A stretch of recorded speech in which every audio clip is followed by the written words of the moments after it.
What is up, guys? Today we're reviewing the open beta of Back 4 Blood. Now, Back 4 Blood is Turtle Rock Studios' latest game. It's a cooperative shooter in the same vein as Left 4 Dead, and indeed Turtle Rock Studios are the original creators of the first Left 4 Dead. The full game is due for release in October, so in just under 2 months' time. With that in mind, let's see how this beta held up. Now, being a 2021 game, Back 4 Blood obviously has a leg up on Left 4 Dead 1 and 2. Models, textures, environments and effects all look good, although I didn't notice as much dismemberment as Left 4 Dead. The game also includes a plethora of customization options from things like Nvidia's DLSS and FOV sliders, HDR, etc. Now, I did notice a few performance issues that was probably due to the fact that I was recording at the same time as playing, and lowering my settings did solve those issues. We also have to keep in mind that this is an open beta, so performance is likely to improve in the final product. If we want to describe Back 4 Blood's music and sound effects in one word, that word is decent. Guns go pew pew, zombies scream and growl, and everything in general sounds like it should. At the same time though, nothing really stands out. While recording this review, I actually had to go back and look at my footage to even tell if there was music in the game. And it's probably a bit unfair to compare it to Left 4 Dead's music, but I still remember that music to this day.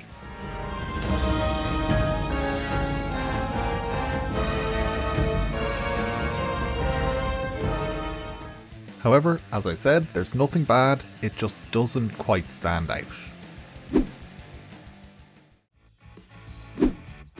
Really? Story? There's not much to say here. You play as a cleaner, who's an elite zombie killing human, and your job is, surprise surprise, kill zombies. Although I guess they're called ridden in this game. Now obviously the beta was only a subset of the acts in the final game, so there might be more present in the full release. The minute-to-minute gameplay is what you'd expect from a Left 4 Dead style game. You and a team of 3 others fight through hordes of zombies and special infected in order to reach the safe room at the end of the level. The unique twist to this formula is that you have a deck of cards and you can equip one card from your deck after each level. These cards can give your survivors unique perks and can change your playstyle. You unlock new cards by completing missions, earning supply points and unlocking supply lines back at your base. The special infected that you're all familiar with are also represented here. You have the one that spits, the one that shrieks, the one that explodes, etc. The only difference here is the ogre, who is a massive special infected who appears during the second level of the open beta. Now, on to the problems. The special infected are far too tanky. They have glowing red weak spots on their body, but even when targeting these, it still takes a lot of ammo to bring one down. This is especially true with the tall boys, whose weak spot is on their shoulder, which they hold behind them when they're coming at you. This makes it virtually impossible to hit.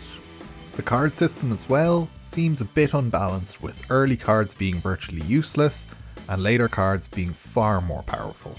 Now this won't be a problem for a lot of people, but it does make you feel a bit useless when you're just starting out. It also feels like the game is balanced around playing with a pre-made 4-man party. This is seen in a few different areas. Firstly, all ammo types are separated, so shotgun ammo, sniper ammo, rifle ammo and pistol ammo are all different pickups. This means that if you're all using rifles, you're just not going to find enough ammo and you're going to run out and have to rely on your secondary weapons. And if you're playing with randomers who don't have a microphone, that is going to happen.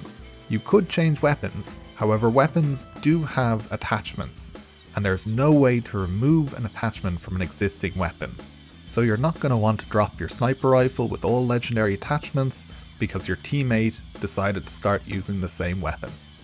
Likewise, the special infected health pools seem to be balanced around sustained fire from your team, and that sustained fire is incredibly difficult to get with randomers. The crescendo events as well, which are the big blowouts at the end of acts, are much harder with randomers and virtually impossible with bots.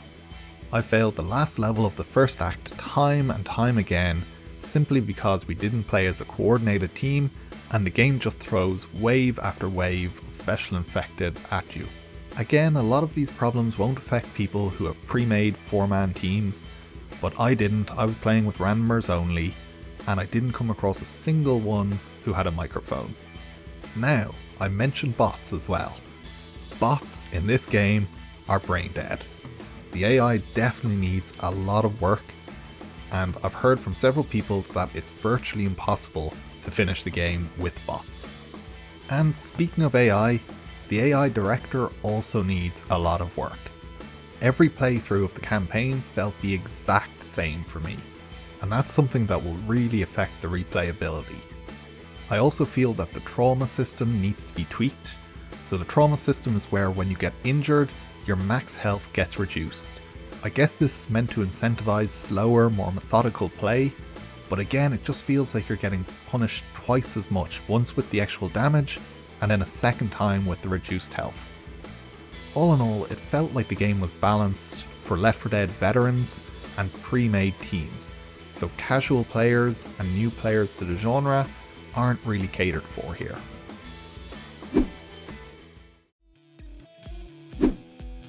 All in all, I'd give the open beta of Back 4 Blood a 6 out of 10. At the moment it's a bit above average, not terrible, but there's a lot that needs to be fixed. It's trying to measure up against games like Left 4 Dead 1 and 2, World War Z, Vermintide, and it just doesn't have enough going for it. Having said that, this is the point of an open beta, it's to get that feedback. Start tweaking the game. They have 2 months now to address a lot of the problems here, and I sincerely hope that when the game comes out I can re-review it and say it is fantastic, go buy it, and that they fixed all the issues in the beta. Now that's it for me, thank you all for watching, and if you enjoyed the video please do leave a like and think about subscribing, it helps me out a ton, and I'll catch you guys in the next video.